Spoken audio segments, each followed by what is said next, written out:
Salut tout le monde, bienvenue pour une nouvelle vidéo, j'espère que vous allez bien, j'espère que vos collections se portent bien. C'est encore moi, et aujourd'hui, on se retrouve pour un nouveau blabla de Spi à la Zob. Et oui, et en fond d'écran, je vous ai mis un album que j'écoute en ce moment, c'est-à-dire Carpenters, voilà. Et d'ailleurs, j'ai fini Game of Thrones, donc bon, c'est un film qui aura pas duré 100 ans. Mais maintenant, je pense que je vais faire ça à chaque fois, je vais vous mettre en fond d'écran la pochette d'un album que j'écoute au moment où je vous fais ces vidéos-là. Et aujourd'hui, je vais vous parler d'un sujet qui, je pense, va m'attirer les foudres de pas mal de trous du cul, je pense, qui vont vouloir m'insulter en commentaire et tout, mais bon, évitez de faire ça parce que vos commentaires sont supprimés automatiquement, c'est même pas moi qui les supprime en fait. Donc si vous voulez me chier un peu dessus, essayez de le faire avec un minimum de courtoisie. Aujourd'hui, je vais vous parler des cartes Pokémon alternatives. Voilà, c'est un sujet actuel. C'est un sujet polémique, voilà, parce que c'est un peu symptomatique. Enfin, ça veut rien dire ce que je dis là, mais si tu veux, voilà, parler de ça, c'est un peu symptomatique de la reprise de la hype là actuelle. Parler de l'inflation que subissent ces cartes-là, ces cartes Pokémon alternatives, et enfin l'inflation. Les mecs essaient de vendre à des prix de bâtard, mais bon, ça se vend pas toujours. Et ça se vend tellement pas, en fait, que les prix baissent à une vitesse telle que j'ai dû refaire la vidéo. Parce qu'en fait, la vidéo, je l'ai fait il y a une semaine, là, puis je tardais un peu à la mettre en ligne. Et entre-temps, le Loup-Gavet alternative, il est passé de prix de revente, enfin de tentative de prix de revente sur les annonces de vente à 500-600 € à aujourd'hui, plus 300-400 €, tu vois. Ça a déjà presque perdu 200 balles en prix de revente. En une semaine et demie, 2 semaines. Puisque dans la vidéo que j'ai faite sans vous la poster, je parlais beaucoup du Loup-Gavet alternative. Donc du coup, je refais cette vidéo, voilà, tout simplement parce que j'avais tellement raison, que ça allait tellement vite en fait, que voilà, je suis obligé de refaire la vidéo parce que sinon ça veut rien dire ce que je raconte dans la première vidéo. Enfin bref. Les cartes Pokémon alternatives. Là c'est le moment où je pense qu'il y a beaucoup de gens qui vont quitter la vidéo ou alors qui vont me laisser des commentaires assez négatifs. Moi, les cartes Pokémon alternatives, j'aime pas trop ça. Voilà, c'est pas mon délire. De manière générale, les ultras récentes, en fait, à partir de Noir et Blanc, tu vois, les X, les Mega X Full Art, après il y a eu les GX, les Phantom, Rainbow, V Max, enfin tout ça, c'est pas trop mon délire. Il y a certaines de ces cartes que j'aime, que j'ai achetées, que je vous ai montré en vidéo réception, mais de manière générale, c'est pas des cartes que j'apprécie. Et ce nouveau délire d'alternative là avec épée et bouclier, je chie dessus un maximum. Voilà. Moi j'ai l'impression qu'en fait, d'une part, tu vois, Pokémon Company a trouvé le moyen d'accompagner chacune de leurs nouvelles séries d'un fabuleux buzz, en incluant des putains de tickets d'or Willy Wonka dans les boosters, tu vois, en créant des cartes magnifiques avec des ratios complètement pourris. Voilà quoi, ça fait parler. Ça fait parler dans les journaux télé, tu vois, en mode vos enfants seront-ils riches un jour avec leur carte Pokémon? Auront-ils cette carte à 1000 €? Enfin, tu vois, des sujets débiles comme ça qui font aussi jaser les parents à la sortie des écoles. Et d'un autre côté, il y en a qui essayent de faire leur beurre là-dessus. Tu vois, il y a des gens qui décident en fait que ces cartes-là doivent valoir tel prix à la sortie.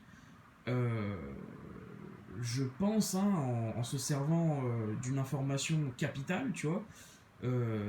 C'est-à-dire que les cartes qui cotent aujourd'hui de l'époque Wizard Block X, t'en avais quoi, une par display, tu vois, ou une tous les 2-3 displays. Et pour sortir une alternative intéressante aujourd'hui, et le mot intéressante est très important, parce qu'il y a des gens qui te sortent des ratios, genre une alternative tous les 200 boosters. C'est vrai, mais c'est pas vrai, parce que dans les séries, c'est pas toutes les alternatives qui font bander tout le monde, tu vois. Pour la sortir, la Loup-Gavet, t'as intérêt à en ouvrir des displays, tu vois ce que je veux dire. Donc les gens qui misent là-dessus pour l'avenir se disent que ces cartes-là ont un gros potentiel de prise de valeur, puisqu'elles sont encore plus rares à sortir au moment où les séries sortent que les ultras de l'époque, qui sont devenus super chers aujourd'hui. Donc, en se la jouant boursicoteur, gens investisseurs de mes couilles, les mecs se disent que ces cartes-là, forcément, les alternatives, forcément, vaudront beaucoup plus d'argent dans quelques années. Tu vois, que vous m'avez compris, quoi, hein, voilà, quoi, que l'évolution de prix sera encore plus fulgurante qu'en ce qui a concerné les les ultras de l'époque. Donc en fait, c'est une baisse qui va un peu dans les deux sens, tu vois. Je pense que ça arrange un peu Pokémon Company parce que du coup, ça fait du buzz pour les nouvelles séries qui sortent, alors que je suis même pas sûr qu'ils en aient vraiment besoin pour vendre leurs cartes. Et ça fait aussi le beurre du coup des trous du cul qui s'amusent à revendre ça des prix de baiser et qui sont prêts à mettre sur la table tous les arguments les plus malhonnêtes possibles pour justifier ces prix complètement baisés. Tu vois. Par exemple, moi, l'argument qui consiste à dire que ces cartes sont des œuvres d'art, je chie dessus, mais un maximum de caca sur cet argument. Et je vais vous dire pourquoi. Putain, c'est des cartes qui sortent d'usine, faut arrêter les conneries. Même si le ratio est assez scandaleux, quoi. Me dire que ces cartes-là sont des œuvres d'art, ça revient au même que de me montrer une carte postale de la Joconde et de me dire que c'est une œuvre d'art. Faut arrêter de prendre les gens pour des cons. Tu veux me parler d'œuvres d'art en matière de cartes Pokémon? Parle-moi des illustrations de Moa, tu vois, par exemple. Ça fait plusieurs fois que je vous cite cette personne parce que je connais qu'elle qui fasse ça, mais il y en a sûrement d'autres qui le font. C'est-à-dire des extensions de l'illustration de la carte, à même la carte, à la peinture, tu vois. T'achètes ça, tu mets ça sous case, c'est signé, tu mets ça dans ta vitrine, là t'as acheté une vraie œuvre d'art. Et elle prend moins de 100 euros, j'en suis convaincu, je suis sûr, quasi sûr, pour ce genre d'illustration. Et ne venez pas me dire que les alternatives sont des œuvres d'art. Après, je suis pas con, hein, je comprends que les gens qui illustrent ces cartes-là sont des artistes. Mais faut pas déconner, ces cartes-là, elles sont pas en édition limitée, c'est pas des œuvres d'art, c'est n'importe quoi de dire ça. Et cet argument, il revient toujours au même moment, c'est au moment où il faut justifier les prix. Voilà. Et les prix, de toute façon, ils se cassent la gueule. Parce que c'est une bulle spéculative. Voilà. Le loup gavé, il y a une semaine et demie, quand j'ai fait la vidéo, que je vous ai pas mise en ligne, et j'ai bien fait d'ailleurs, parce qu'aujourd'hui, là, elle serait déjà obsolète, les prix affichés de revente sur les groupes Facebook, et sur eBay, j'en parle même pas, c'était largement plus de 500-600 euros. Et maintenant, je vois des ventes qui se concluent à 330-340 euros. Non mais on nous prend pas pour des cons là, franchement. C'était la bulle spéculative la plus crasse de tout le bloc épée et bouclier. La plus débile. Et il y en a qui ont marché dedans. Hein. Je pense qu'il y en a qui ont acheté à des prix de baiser. Parce que c'est des trous du cul. Parce que c'est des abrutis. Le meilleur moyen pour se rendre compte que ces prix sont complètement débiles, c'est de montrer par exemple la Lugia V classique de Mitsuo Arita qui déboîte. Après, est-ce qu'elle déboîte la V alternative? Je sais pas, mais tu montes la V classique et la V alternative à ton daron, à ta daronne qui n'y connaît rien en carte Pokémon, tu lui demandes il y a combien d'écart de prix entre les deux. Mais il n'y a aucun daron sur Terre qui va te dire qu'il y a 500 euros d'écart entre les deux. C'est bien la preuve que les prix sont complètement déconnectés de la réalité. Et je vois déjà venir les arguments malhonnêtes de celles et ceux qui seraient tentés de me dire oui mais gros, c'est pareil. Tu nous parlais tout à l'heure du bloc Wizard. Tu prends le Stélix brillant de Neo Destiny et le Stélix radieux de Origine perdue ou je sais plus quoi, et tu le montres à ton daron, à ta daronne, il n'y en a aucun qui va te dire qu'il y a 500 euros d'écart entre les deux. Oui mais mon ami, tu oublies quand même que, je veux dire, il y a quand même 20 ans qui séparent ces deux cartes quoi. La montée des prix en ce qui concerne Wizard, elle s'explique par... parce qu'il y a beaucoup de gens qui sont retournés dans ce délire-là par le biais nostalgique. La plupart des gens qui sont prêts à mettre de l'oseille dans Wizard et BlockX, et de plus en plus même dans DP, Heart Gold sous Silver et tout, c'est parce qu'ils ont connu ça à l'époque. Ou alors c'est parce que justement ils n'ont pas eu ça à l'époque et qu'ils le voulaient. Et puis aussi, avoir conservé ces cartes-là en état exceptionnel, bah c'est un exploit, tu vois. Ça n'a rien à voir avec une carte que tu sors maintenant de booster et qui vaut déjà à la base une couille parce que les mecs ont décidé que ça devait valoir une couille. Alors peut-être que dans 2-3 ans ça vaudra 2-3 couilles, mais ça en vaut déjà une aujourd'hui, tu vois, donc c'est un peu relou. Non, c'est ultra malhonnête. La manière dont c'est fait, je trouve ça ultra malhonnête. Voilà.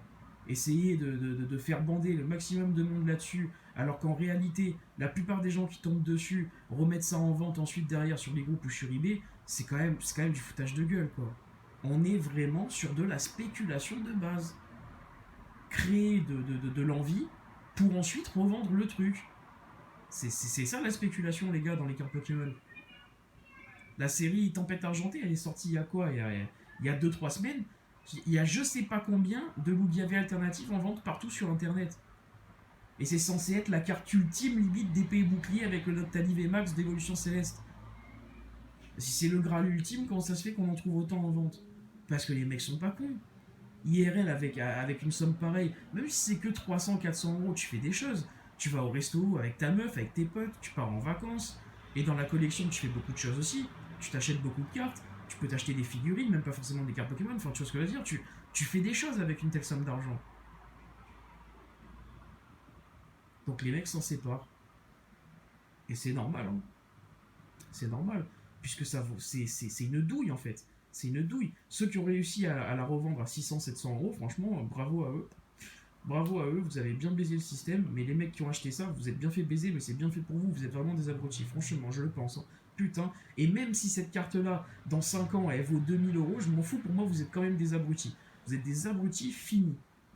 Voilà, tout simplement. Parce que c'est pas un investissement sécure, en fait. Tu vois, y a rien qui justifie ce prix-là. Même le ratio baiser, pour moi, ça justifie rien. C'est pas normal que ces cartes-là valent autant d'argent. Pour moi, Pokémon Company savait très bien ce qu'ils faisaient quand ils ont décidé de mettre en place ce système-là de cartes alternatives avec des ratios pourris. Ils savaient très bien que ça prendrait de la valeur. J'en suis convaincu. J'en suis convaincu. Ils auraient pu intégrer ces cartes-là aux séries TG, tu sais, les séries de 30 cartes là, qui complètent les séries normales de 200 cartes, par exemple dans Tempête Argentée, voilà, ils auraient pu faire ça en fait. Ils auraient pu faire ça et non, ils ont préféré t'en faire des cartes, gros, plus rares que les secrètes. Non mais n'importe quoi. N'importe quoi. Déjà que des secrètes, on s'en tape 30-40 par série. Franchement, c'est devenu n'importe quoi les séries récentes. Franchement, c'est n'importe quoi. Je vais me répéter un peu par rapport à ce que j'ai déjà dit dans la vidéo précédente, mais putain, les mecs qui ouvrent je sais pas combien de boosters, quoi. C'est un délire. Hein. C'est pour ça aussi qu'il y a beaucoup de gens, je pense, qui vont. Enfin, beaucoup. Déjà, il faudrait qu'il y ait beaucoup de gens qui regardent cette vidéo, mais dans les gens qui vont regarder cette vidéo, je pense qu'il y en a certains qui vont pas aimer ce que je dis, parce que je vous mets un peu le nez dans votre merde, en fait. Hein. Les mecs qui balancent je sais pas combien de thunes pour ouvrir je sais pas combien de boosters pour tomber sur les cartes alternatives, ah, ce que je fais, ça revient à vous dire regarde, truc du cul, t'as niqué la moitié de ton SMIC ce mois-ci, et pourquoi faire, gros? Pour t'acheter des boosters, pour tomber sur une carte impossible à avoir, et même si tu l'as, son prix a été divisé quasiment par deux en 2 semaines depuis que la série est sortie, parce que les gens se sont rendus compte qu'en fait, ben, fallait juste attendre un peu qu'il y en ait plus sur le marché, parce que c'est pas une œuvre d'art. Et oui.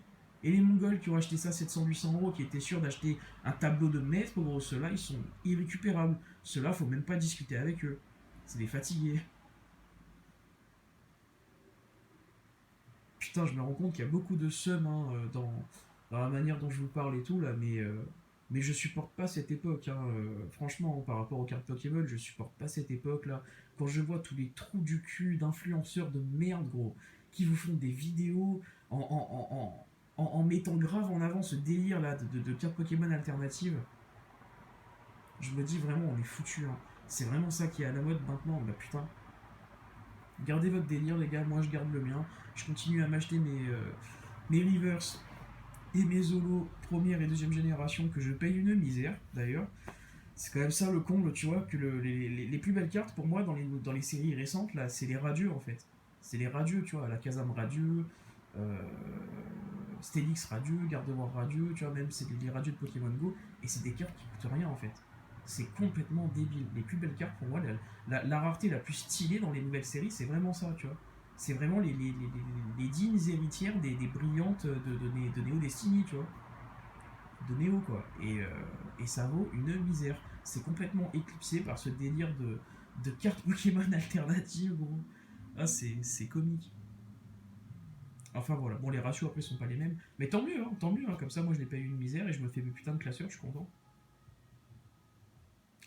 Enfin voilà, écoutez, je suis en train de réfléchir à ce que j'aurais pu oublier de vous dire, mais je crois que je vous ai livré un peu le fond de ma pensée sur tout ça. Ouais. Dans le fond, ce sont quand même de belles cartes, hein. Je suis pas en train de vous dire que les cartes sont fondamentalement moches, mais ce que j'aime pas, c'est tout le délire autour en fait. Tout le délire spéculatif, tout le délire, on va essayer de relancer un peu la hype train qui était retombée depuis Règne de Glace, quoi. Et c'est naze, quoi. Voilà. Écoutez, j'ai plus grand chose à vous dire. En définitive, vous faites ce que vous voulez de votre oseille. Voilà. Même si franchement, si vous êtes là-dedans, je pense que pour moi, vous êtes vraiment de la même race que ceux qui achètent, tu vois, de la crypto, des NFT ou des godasses, gros. Enfin, pour moi, tu vois, pour moi, j'ai même pas l'impression que quand t'achètes une carte comme ça à un prix de bâtard, t'achètes une carte Pokémon. Pour moi, t'achètes un NFT, gros, ou de la crypto-monnaie. T'es dans ce délire-là, tu vois. Pour toi, les cartes Pokémon, c'est un peu, tu vois, tu te crois un peu dans un délire chaîne télé en mode avec les informations de la bourse là qui défilent, là, tu vois, à l'américaine.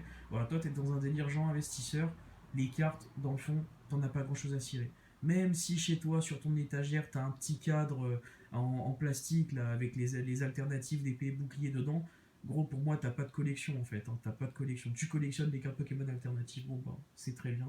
Mais franchement, t'es un hipster, gros. T'es un hipster de la collection en fait, de cartes Pokémon. Voilà, t'es pas du tout un passionné, t'es pas du tout dans le délire, quoi. Dans le bon délire en tout cas. Voilà.